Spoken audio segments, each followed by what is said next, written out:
paja tikwisa Nifonde Kanena kalako Kajisiku alongo Una kajisataye Oja paja tikwisa Nifonde Kanena kalako Kajisiku alongo Una kajisako Jongo Wamana konda siwa siwa pasando Wa moyo Kangusika futula Kokoka koka yake Kanaka Kotita moyo kadikonga Kotita moyo kadisumba Kotita moyo kadikonga Kotita moyo kadisumba Kotita moyo kadikonga Kotita moyo kadisumba Kotita moyo kadikonga Kotita moyo kadikonga Kotita moyo kadisumba Kotita moyo kadikonga Kotita moyo kadisumba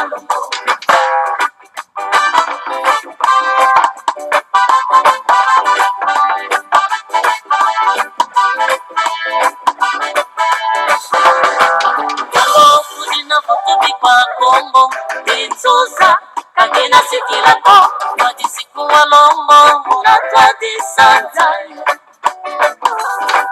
Kongo, Kudina Fukubi kwa Kongo, Itsuza, Kagena Sikilako, Wadisiku Walongo, Munatwadi Sakongo, Diongo.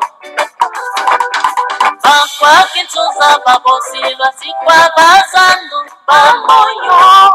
Kamusika futula fokoka foka yake kanaka Kotita moyo kadikonga Kotita moyo kadisumba Kotita moyo kadikonga Kotita moyo kadisumba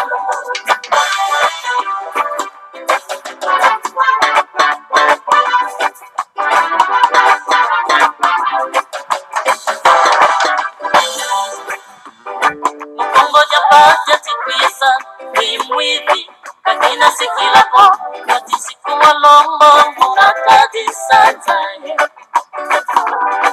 Kongo Kudina futubi kwa Kongo Kimwivi Kagina sikilako Katisiku walongo Murakadi sakongo yo Bankwa kimwivi Babosilwa sikwa bazandu Bamoyo Kamusika futula Fokoka koka koka yake Kanyata Kotita moyo kadikonga Kotita moyo kadisumba Kotita moyo kadikonga Kotita moyo kadisumba Kotita moyo kadikonga Kotita moyo kadisumba Kotita moyo kadikonga Kotita moyo kadikonga Kotita moyo kadisumba Kotita moyo kadikonga Kotita moyo kadisumba Kotita moyo kadikonga Kadisumba logo Sikija ndija tete Kongo yengo kaka balenda tikasana Tontumia bakurubao Kanzi Wanzenza ya mode Toto wasompisa Ibogo Iluza kakina kalako Kimidi kakina kalako Ibondi kakina kalako Ngoja paka muzabara kuyana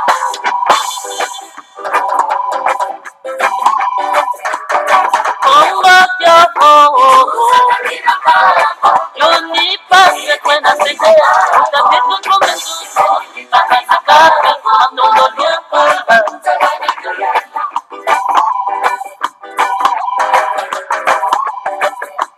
Mukongo yo,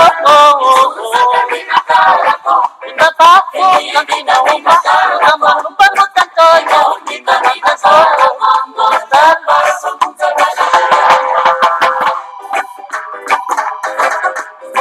Buta putu mukongo yo,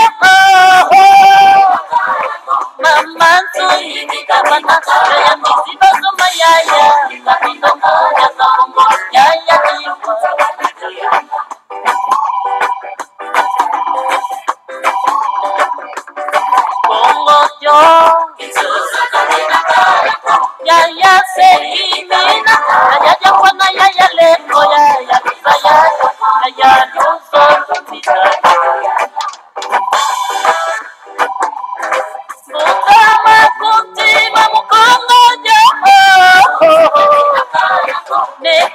Ita vitangoma na wakundu zile ya muda na matoro ingenier loso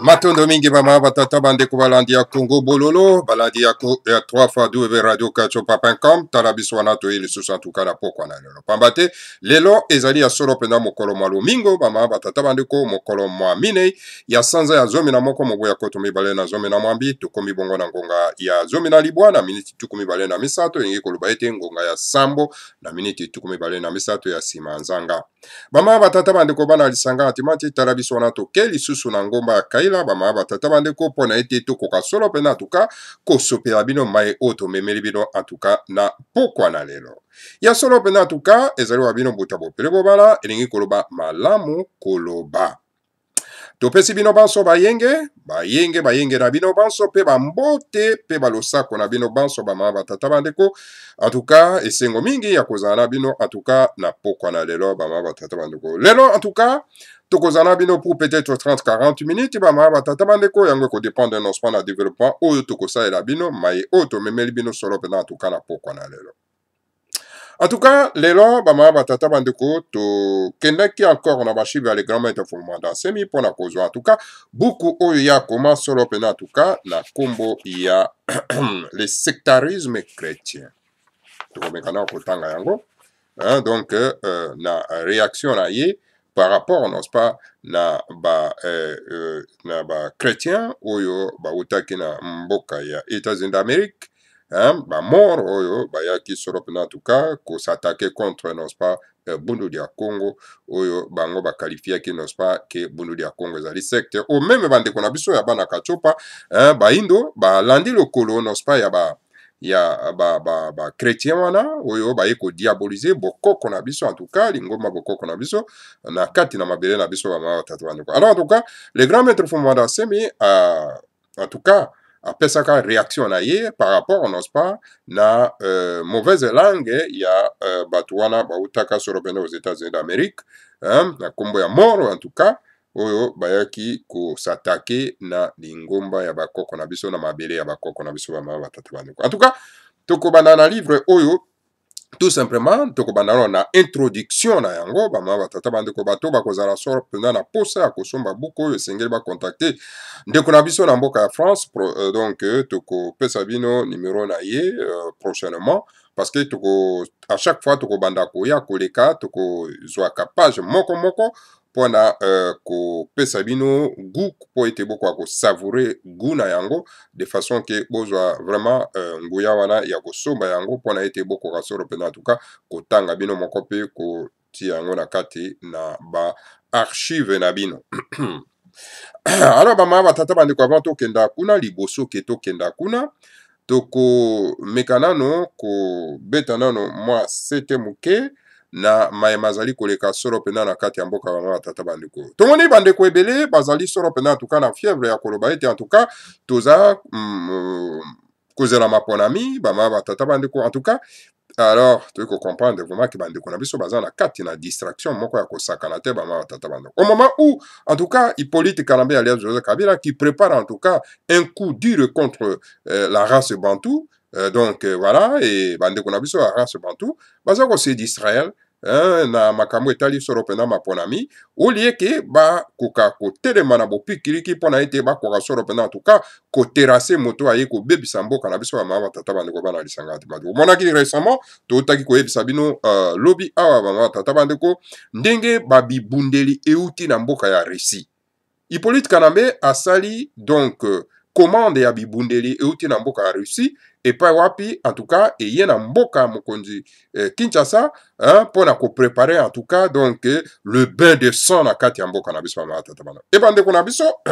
bavandi baza komona baza koreagir te bapolitikaire bavandi baza komona vraiment donc Hippolyte Kanambe a commandé amadon ya ba mituka ya ba hélicoptère de combat ba nini tout ça baza komona pena na miso boye alors donc baza ko brosser même pas un mot bango bakoti na distraction ya makambo etali maponami ya tata bandeko eza triste bama tata bandeko bana lisanga timati en tout cas mikolo mizako ya ekozala vraiment poudrière na kati ya mboka wana Hippolyte Kanambe aza ko préparer un chaos total na kati ya mboka wana bama tata bandeko bana lisanga timati alors donc malheur na bandeko na biso ba comprendre toujours na retard alors baza ko comprendre tel coup oyo Hippolyte Kanambe na bandeko na ye batuti Rwanda Uganda Tanzania donc Uganda o baye ko préparer na kati ya mboka na bama tata bandeko mais bola muka bofungola miso botika distraction ya maponami ya pana maponami ya ma tata bandeko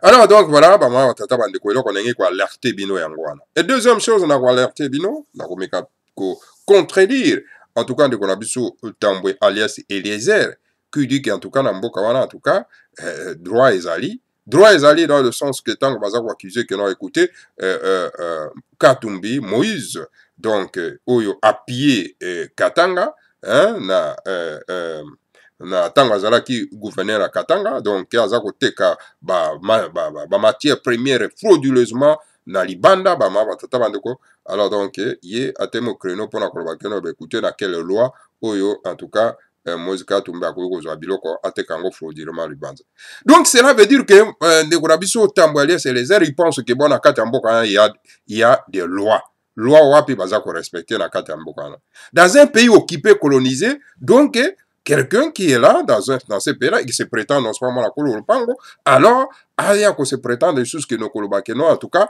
il y a des lois et que un gouverneur a coquille jamais qu'on soit donc biloko amboka a kena kote kango frauduleusement, il faut voir que ça y est preuve etc. Bama batata bande ko bana lisangati. Alors donc bolingi koko sabana bama batata bande ko bana lisangati mati. Donc voilà bande ko na biso et sengebo comprendre très bien que mboka ezali colonisé ezali occupé, donc il n'y a pas la loi. Kuna na kati ya mboka na ce qu'on appelle la loi des jungles. Vous comprenez? Donc, batie on esika yibande ngolingi. Baby sande ngolingi ba mawa tataba. Et ce qui se passe. Bon, on est avec l'exemple récent. Il y a moto babengi Chibala alias Bruno. Hein? Baki kokuta na kati ya ndako na combien? Na 400,000 dollars américains. Mbongo ya l'État. Mbongo ya mboka ya kamata bombi yango na kati ya ndako alors mwana na kamata yibi allez porter disparu ba ma batata bandeko alors sikoyo botala bino moko hein mbongo ya mboka ya kai ko bomba yango na kati ya ndako na ye uti wapi uti na ba pot de vin alors parce que mbongo utaka na ba pot de vin bakena ko bomba yango kana ba coussin ba ma batata bandeko alors donc c'est ezamboka moko donc loi ezalité mibeko ezali te et d'ailleurs bato wana baza na kati ya mboka bazali ba illégaux baza ata na mandat moko ya peuple te et puis baza ko se maintenir na bokonzi na mboka par la force. Alors dans d'autres pays du monde, dans d'autres pays sérieux du monde, bato ande wana bako sala ata une semaine na kati ya mboka matata au moment que baza na mandat moko te ya peuple, au moment que ba institution yon surtout ezali cadavere. Et voilà, parce que bakuti bandeko na biso bazola la pongi, alors voilà, baza ko réunion maître na kati ya mboka na bango, bama batata bandeko bana lisangati mati. Il est temps que notre peuple se réveille. Il est temps que bana somi ya mboka ya Congo se réveiller. Il est temps que chaque mabota, chaque tribu se réveille. Et ça là ce qu'on appelle l'autodéfense. Bangala, bolamuka. Congo, bolamuka. Bamongo, bolamuka. Baluba, bolamuka. Batetea, bolamuka. Balokele, banande. Tout le monde doit se réveiller, combattre non pas ce régime de l'occupation. Et ce régime est aujourd'hui caduc, illégal, na kati ya mboka. Alors voilà, bama batata bandeko bana lisangati mati.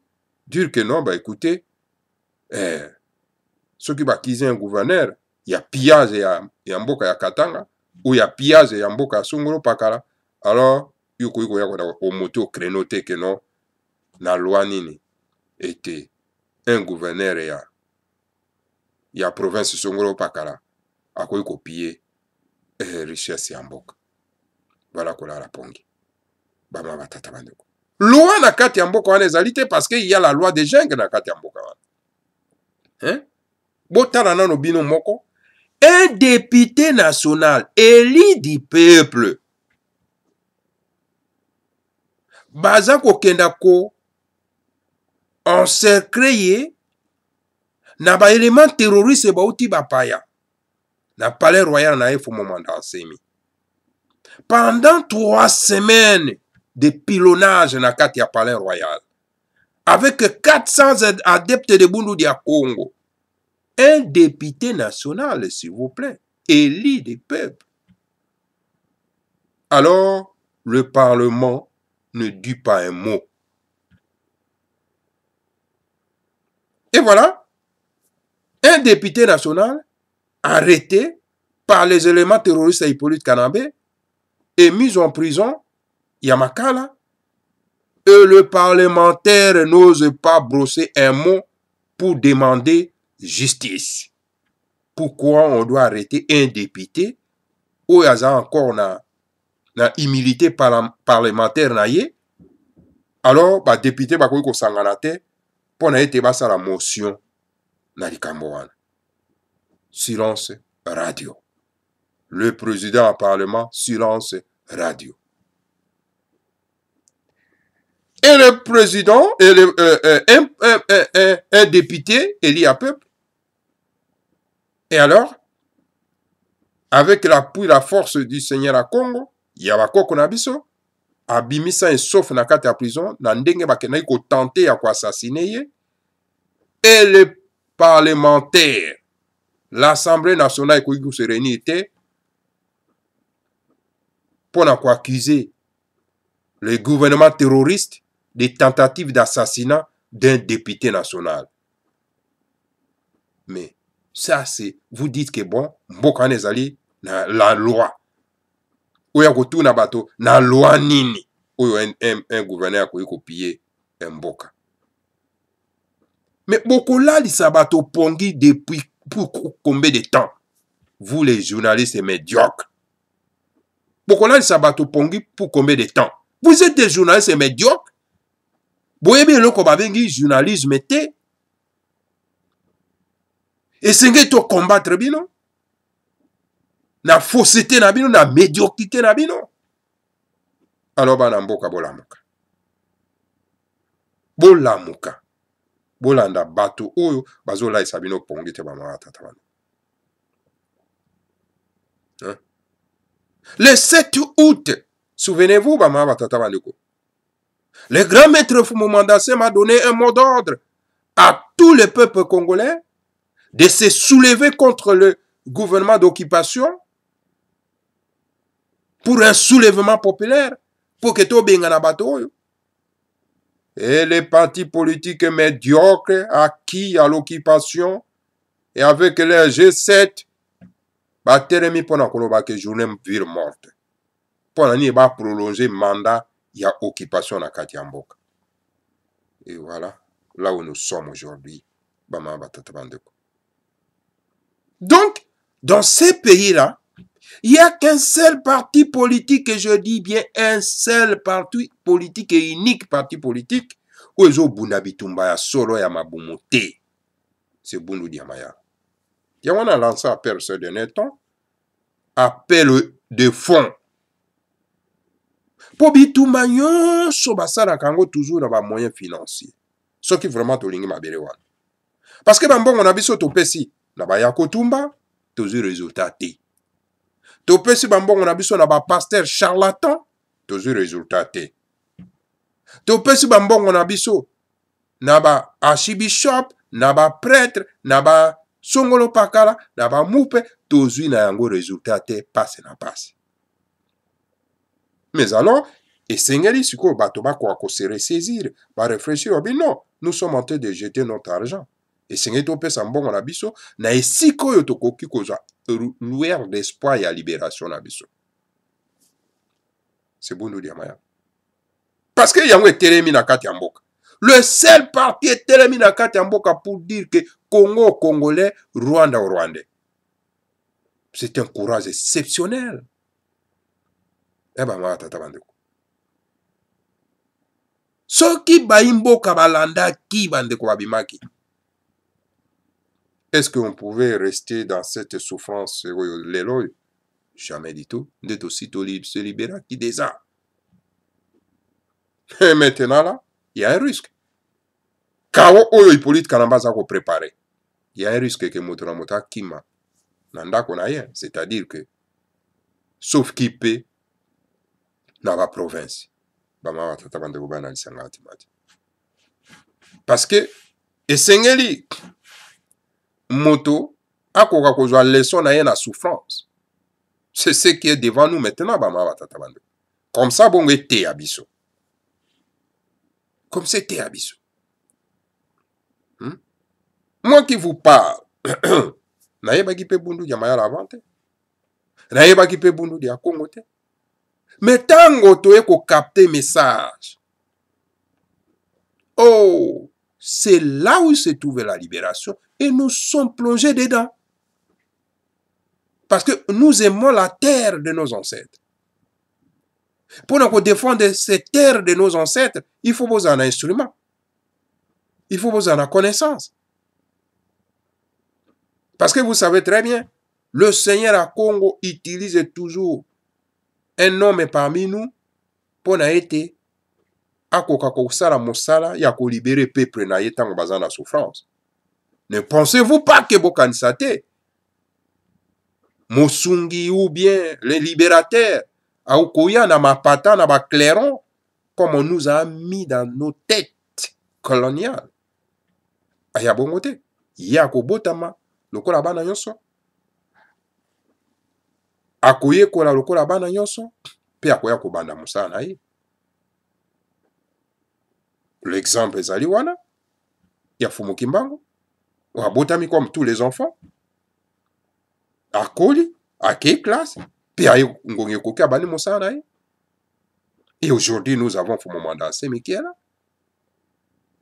abotami akoli ake classe aboti bana et aiko banda musala ye. Il y a libération en mboka.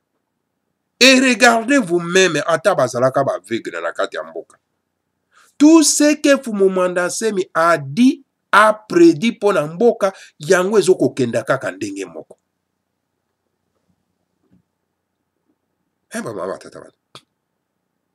Souvenez-vous, na époque à Mobutu, les gens pensaient que non, moto akobenga na Mobutu na pouvoir, ou ako remplacer Mobutu, c'est Mbuta Tshisekedi. Et Fumu Mandansemi, abimaki pona ko contredire version wana. A tellement ki pona koloba ke moto akoya kolongola Mobutu na pouvoir akouta libanda. Et tout le monde a dit c'était qui? Laurent Désiré Kabila. Mais tala ye ressources aza ko répéter lelo ba mama batata bandeko. Et que Hippolyte Kanambe akokenda na maponamite. Hippolyte Kanambe alozo Kabila mwana tuti rwandais akokenda na maponamite. Akokenda na soulèvement populaire. Pambate ba maponamezalité et le 5e président azadi.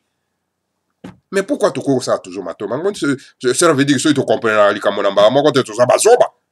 Tout ça bazoba.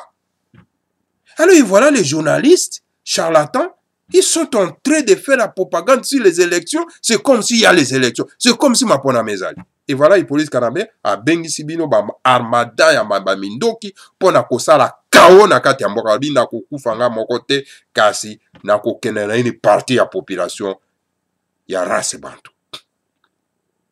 Mais ote abino te. Bino kuna bozo bina ka bandombolo, bazo bena ka balotoko balungwira. Alors donc beaucoup vanda kaka ma bange zoko kwela bino na mutu ba mama tata bandu. Et biso toza bato ya toza tomati na ngomba kaila pona ete kwa alerte bino. Peut-être moi mi balé misato bakoyi koyoka ba mama tata bande ko bana disanga timati. Voilà. Ba mama tata bande ko on est là qui tout simplement moi mobilisation sensibilisation nakoki kopesa bino bama tata bandeko parce que toye mpo na temps ebele te na mokolo malheur. Tokei na buku ya le grand maître Fumana Nsemi oyo tobengi le sectarisme chrétien. Alors na yango bama batata bandeko, avant tokenda kuna toyokana mwa moke. Toyokana. Il y a quelques jours, j'ai fait une expérience avec 3 étudiants camerounais en anthropologie. J'ai créé 3 fiches signalétiques sur lesquelles j'ai collé 3 images avec 3 noms. Sur la première, j'ai mis l'image d'un Français avec pour nom Abdourahman. Sur la deuxième, l'image d'un Chinois avec pour nom Jesse Jackson. Et sur la dernière, un Arabe avec pour nom Jean-Marie Alain. J'ai multiplié ces 3 fiches et je les ai remises à ces 3 étudiants en leur demandant de me faire des observations. Au bout de quelques minutes, les 3 avaient la même mine, la même gêne, la même surprise. Sans le dire, ils me traitaient de con. Je l'avais bien senti à travers leur sourire inquisiteur. Puis, ils m'ont donné, sans s'être concertés, la même explication. En tant qu'apprenant des sciences qui étudient les peuples et leurs mutations, ils m'ont expliqué que chaque peuple, dans la dénomination de ses contemporains, se fonde sur des critères culturels qui doivent se perpétuer de génération en génération. Ainsi donc, il serait incongru de concevoir qu'un Français s'appelle Abdourahman, un Chinois Jesse Jackson et un Arabe Jean-Marie Alain, car ces différents patronymes ne sont pas issus de leur histoire et ne reflètent pas leur identité culturelle. Par contre, si j'avais appelé le Français Jean-Marie Alain, l'Arabe Abdourahman et le Chinois Li Shangyuan, ça aurait été plus digeste, normal, et je paraîtrais moins con. Je leur ai dit merci pour ces remarques pertinentes et j'ai mis un terme à cette première expérience. Une semaine après, j'ai pris 3 autres de leurs camarades et j'ai repris l'expérience cette fois-là avec 3 Africains. J'ai à nouveau constitué 3 fiches avec tour à tour un Camerounais qui s'appelait Jean-Marie Alain, un Sénégalais qui s'appelait Jesse Jackson et un Ivoirien qui s'appelait Abdourahman. J'ai donné les fiches à ces 3 étudiants en leur demandant de faire des observations, puis j'ai eu la claque de ma journée. Le premier étudiant m'a dit que le Camerounais était un peu nerveux sur cette image et que cela pouvait témoigner de l'ensemble des difficultés qu'il endure au quotidien. Il m'a décrit le portrait intrinsèque de ce monsieur à l'image sans s'arrêter un seul instant sur le fait qu'il s'appelait Jean-Marie Alain. Le deuxième m'a expliqué, pain sans rire, que le Sénégalais était trop noir et laid, mais que c'est son nom qui le sauvait, Jesse Jackson. C'était un nom moderne. Au sujet de l'Ivoirien qui s'appelait Abdourahman, l'étudiant m'a dit qu'il n'avait rien à signaler. Je leur ai fait savoir que je prenais leurs remarques en considération, mais qu'il m'importait de savoir si le fait que ces 3 Africains s'appellent Jean-Alain, Jackson et Abdou ne constituait pas un problème d'appartenance culturelle. Ils m'ont appris avec le plus grand sérieux que ce sont des Africains modernes et que le monde est un village planétaire. Chacun peut porter le nom qu'il veut en fonction du sens profond du dit nom. J'ai conclu mon expérience et je suis allé prendre une bière, une autre et une autre. J'étais abattu. Mais comment pouvons-nous être aliénés à ce point même lorsqu'on est étudiant dans le domaine? Il n'est pas normal qu'un Français s'appelle Atangana, mais parfaitement compréhensible qu'un Béninois s'appelle Jean-Louis. Et des anthropologues m'expliquent que c'est la modernisation. L'Afrique est donc définitivement le dépotoir de tout, la poubelle des noms venus d'ailleurs, la brocante des biens divers, la destination de toutes les cultures et religions, et on s'en délecte à cœur joie. Mais où est donc passé notre jugeote, notre sens analytique? Si un Chinois vous dit qu'il s'appelle Kouyaté, vous lui demanderez certainement d'être un peu plus sérieux. Mais vous pouvez tranquillement vous appeler Yuan, Li, Jean-Paul, Jackson, que c'est tout à fait normal. L'Afrique a un peuple, le peuple africain a une origine, l'origine africaine a une histoire. L'histoire de l'Afrique ne saurait s'écrire avec des héros africains qui portent des noms importés. Ça n'a pas de sens. Retournez à votre identité culturelle. Et si comme nous autres, vous avez subi innocemment des noms importés et affublés par les parents, coupons les chaînes et épargnons cette déshistorisation à nos enfants. À l'école comme au travail, appelez-vous par vos noms. C'est pas un mépris, comme certains le disent souvent. Bon sang, ce sont vos noms. Si personne ne vous appelle par votre nom, vous finirez vos jours sur cette terre sans avoir vécu votre propre histoire. Salut. Merci. Matondo mingi, en tout cas, Mbuta Matondo mingi sorobe, en tout cas, na leçon matea vraiment ya kitoko. En tout cas, ceux qui bandeko na biso lelo bayoki, en tout cas matea o eke lelo ba kobi kaka komi benga na komba bapaya tokolo ba eke baza vraiment ba véritable bizengi. Voilà, ba ma batata bandeko bana lisanga tima. Introduction. Ya mokanda ya les grands maîtres.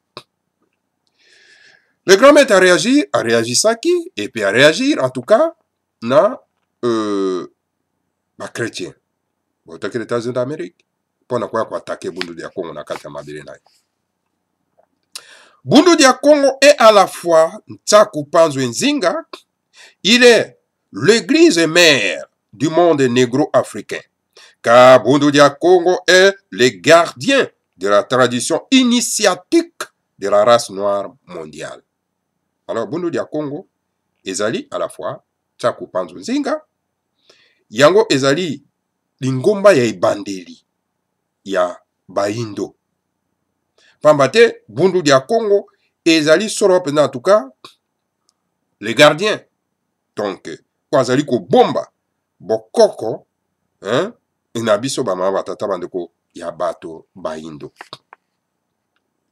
Bundu dia Congo a comme mission la réhabilitation culturelle de l'Afrique et l'élimination du monde entier.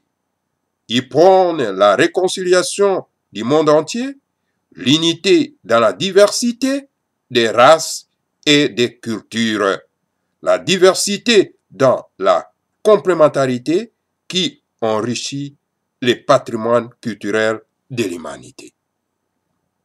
Alors donc, Bundu dia Congo, eza na mission monene. Mission ya kotombola bokoko ya bana na Katsopa parce que bokoko na biso ebunga. Lelo yo kenana bamboka bokoko bandeko na biso bakoloba makama bokoko te. Bakomaka koloba biso to sambelaka. Biso to sambelaka. Bo sambelaka nini? Bamama tata bandeko. Biso to sambelaka. En tout cas. Alors donc Bundu dia Congo ye wana pona kotombola bokoko na biso bamama tata bandeko. Bokoko ya bato ya baindo.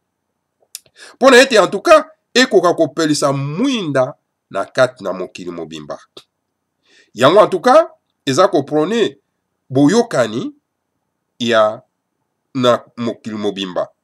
Donc l'unité dans la diversité. Bama batata bandeko bana isanga atimati. Unité dans la diversité ya banini ya baloposo. Ya baloposo ya mokili mobimba. Bama batata bandeko bana isanga atimati. Alors donc, l'unité dans la diversité wana boyebi ezali pona bokoko. Unité dans la diversité wana ezali pona ko se compléter. Alors, yango ezali en tout cas patrimoine moko monene ou itondi soro pena en tout cas na makambo ebele pona humanité otoza nango ba mama tata bando.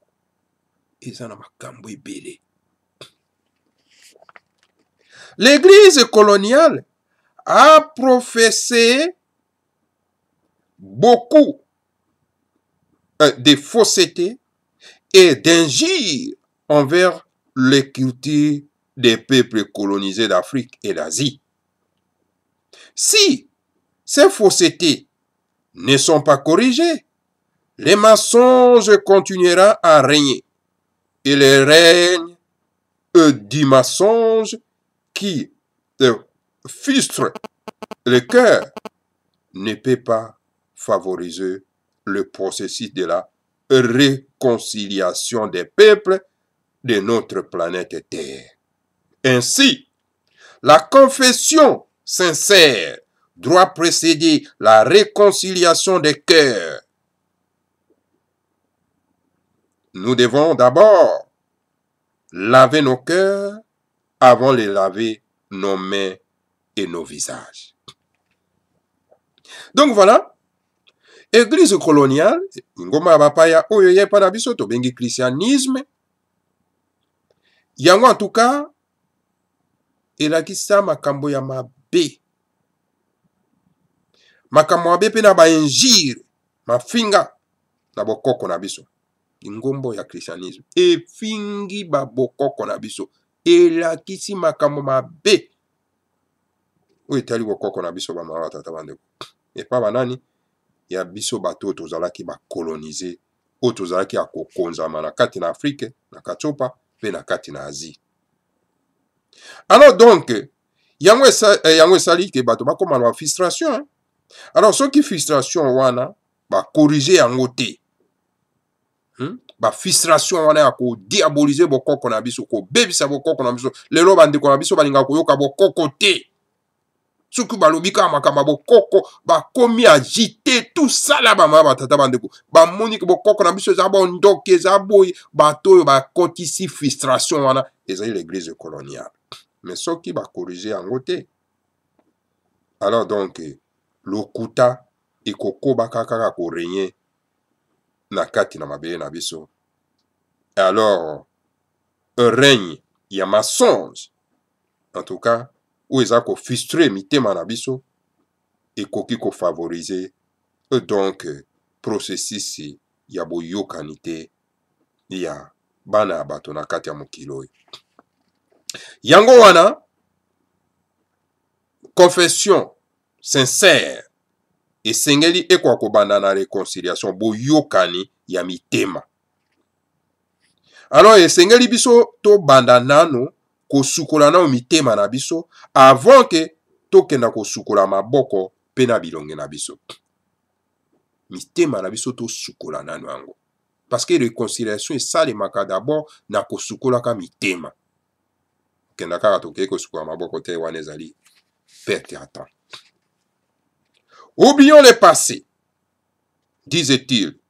Oui, il est bon d'oublier le passé, à condition que l'agresseur d'hier cesse de se comporter aujourd'hui comme par le passé et qu'il réussisse à nous indemniser pour ces crimes du passé.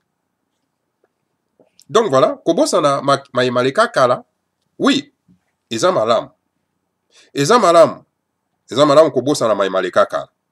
Mais à condition que bato bayaki ko tobola biso soro pena mbeli na motema lobi batika ko se comporter vraiment donc lelo yo lokola ndenge ezalaka kala.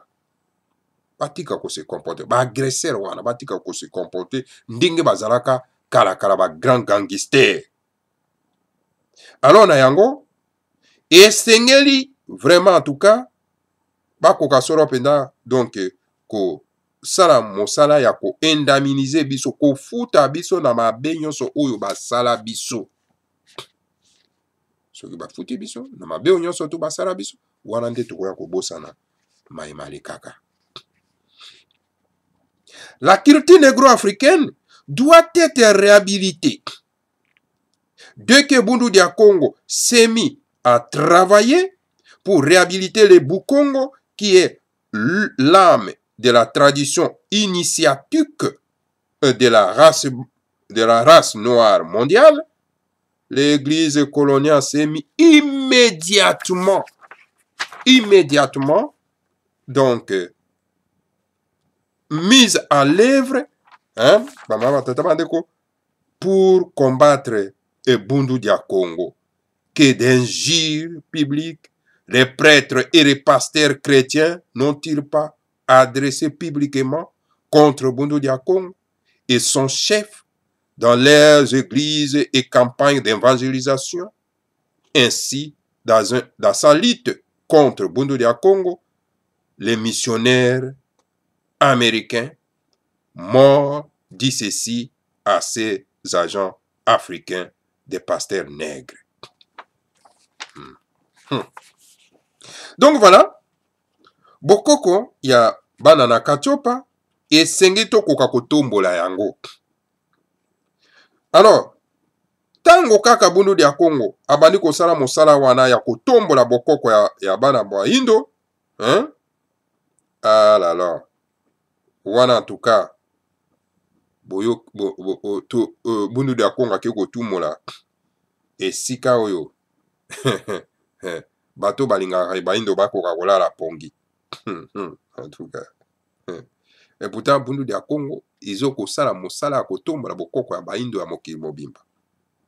Alors église coloniale tange moni kaka ke Bundu Dia Congo akomi kotombola bokoko na bango baye ko attaquer Bundu Dia Congo, ko combattre Bundu Dia Congo. Ma finga et pas ya ba prêtre ko finga ba pasteur ko finga na ba campagne d'évangélisation na bango kofinga bundu dia Congo, kokalonie bundu dia Congo, kofinga chef ya bundu dia Congo, na ba église na bango, na ba campagne d'évangélisation na bango. Alors donc, wana en tout cas, na liti wana ya bundu dia Congo, pona kotombola soro pena bokoko na biso. Alors donc, omoni ba campagne ya kumafinga epa ya bundu dia Congo esalemi na ba pasteur américain oto bengi na kombo ya mort. Alors ye mort alobi boy na ba pasteur africain pe na ba évangéliste africain. Yo kandenge mort a ebisi bang. A ebisi ngal. Souvenez-vous du Walter Martin dans le monde des sectes. La perspective biblique concernant les faux professeurs et les fausses doctrines est donc que nous devons avoir de la compassion et de l'amour pour ceux qui sont pris en piège des enseignements des faux prophètes. Mais que nous devons nous opposer vigoureusement à ces enseignements. Notre objectif premier étant le salut de l'âme, le commerce des armes, plutôt que la controverse. Voilà, wanandenge mora lobaki. Alors bi oyebi moto moko na kombo ya Walter Martin, hein? Na kati ya monde ya ba secte. Alors bi perspective biblique concernant ba faux professeurs na ba fausse doctrine ezali donc esengeli donc tokoka sora pena tuka kozwa compassion pe bolingo pona ba oyo, hein? Bazali pris en piège na kati na ba enseignement ya ba faux prophètes. Kasi esengeli tokoka ko s'opposer na makasi na ba enseignement na bango. Obliga donc objectif na biso ezali, objectif na biso ali ya yambo ezali, donc ya sali ya milimo. Donc commerce ya milimo. Plutôt que le contraire, la controverse. Ainsi, pour moi, Bundu dia Congo est une secte. Long dia Congo est un faux professeur. La doctrine de Bundu dia Congo est une fausse doctrine. Les enseignements de Bundu dia Congo sont les enseignements des faux prophètes. Et que l'Église chrétienne doit s'opposer vigoureusement aux enseignements de Bundu dia Congo. Donc, s'opposer à la tradition initiatique de la race noire mondiale. C'est cela, justement, la mission de l'Église coloniale en Afrique, combattre la culture africaine. L'Église coloniale l'a fait dans le passé, elle continue à le faire aujourd'hui, et après tout ceci, elle se met à crier, oublions le passé, pendant que cette Église coloniale continue avec ses méthodes néfastes et dépassées. Donc voilà, alors na yango mort, moto babengi mort, ya lobi ke Bundu dia Congo ezali secte. Et que Long dia Congo azali un faux professeur. Donc, aza kopesa bato doctrine, donc doctrine ya Bundu dia Congo ezali une fausse doctrine. Alors, l'enseignement ya Bundu dia Congo ezali donc l'enseignement ya faux prophète. Et que l'Église chrétienne esengeli s'opposer vigoureusement na l'enseignement wana ya Bundu dia Congo. Donc, s'opposer na tradition initiatique ya race ya loposo moindo ya mokili mobimba. C'est cela justement mission ya église coloniale na kati na Katiopa.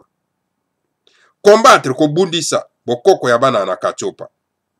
Donc église ingomba ya colonisation et salaki yango na kalakala. Alors ils ont koba pe ko sala yango lelo. Et après tout ceci, bakomi koloba ke non, esengeli to bosala maimaleka kala. Pendant que l'ingomba wana ya bakolon, eza kokoba mosala toujours ya kobundisa bokoko na biso na méthode na yango ya mabe o ya kalakala bana batata bandeko. Alors, Bundu dia Congo se réserve le droit de répondre aux provocations des sectes chrétiennes. Alors donc yango Bundu dia Congo eza ko réserver droit na yango ya ko répondre ya ko yanola soro pena na ba secte wana na ba secte chrétienne wana. Boko yoka réponse ya Bundu dia Congo na suite na yango ba mama tata bandeko to suki na wana. Alors bolanda épisode par épisode boyoka réaction riposte vigoureuse, n'est-ce pas, ya Bundu dia Congo contre ba secte chrétienne. En tout cas, ba mama tata bandeko ekoza matata. En tout cas, voilà, ba mama tata bandeko to suki na wana. Bo balingi suite. Balanda biso na prochain épisode. Matondo mingi na bino banso ba mama tata bandeko o bolandi biso en tout cas na pokwa na lelo. Alors donc voilà, to kutana isusu na bino. Mbala asima bomo meseno bama batata bandeko pona été toko kasoro pena ko pesa bino isusu numéro mosusu. Et voilà, to bosa ite ko yebsa na bandeko na biso baza ko souffrir d'hémorroïde ba contacter biso. Donc tozana delo yakis awa oyo bazana ngona bosenga bako ko récupérer yango. Voilà, que le Seigneur à Congo vous bénisse tous, bénisse Fumo Manda Semi et bénisse la République fédérale du Congo, Ingeta,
toi-même.